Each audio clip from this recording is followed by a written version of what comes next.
और आज कई कुत्ते हैं जो हजरत अम्मा आयशा पाक को भौंकते हैं, कई हजरत अबू बकर को भौंकते हैं, और साढ़े कई सुन्नी मौलवी दे पीर कहते हैं हम उनसे इत्तेहाद करेंगे। मैं क्या उठोए बेहयावा, चल होना ना इत्तेहाद करके नबी नु मुंह बखाएगा जो हजरत अबू बकर के दुश्मन है, हजरत उमर के, अम्मा आयशा के।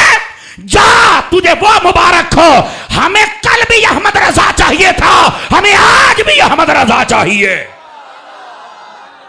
क्योंकि इमाम अहमद रजा वो है जो बंदे को कभी भी बेगैरत नहीं बनने देता है, हमेशा बंदे को गैरतमंद रखता है। जागदे पायो तीन बंदियां दा रंग फिक्का पै गया जे मैं पक्का वेखी बैठा, या तो पहली बारी सुनते पे हो तो या मसला कोई और है, गल विच होर है, क्योंकि दिल विच चोर है, और जेदा दिल साफ है हाथ चुक के सुभान अल्लाह फरमाए ना। अहले सुन्नत दा अकीदा सुनिया करो बाबा, तकड़ा हो जा, छंड के रखे ना पीरां नूं, छंड के रखे दां दे मौलवियां नूं जेड़ा चुक के सानू राफियां दी झोली च सिटना चाहुंदे ने।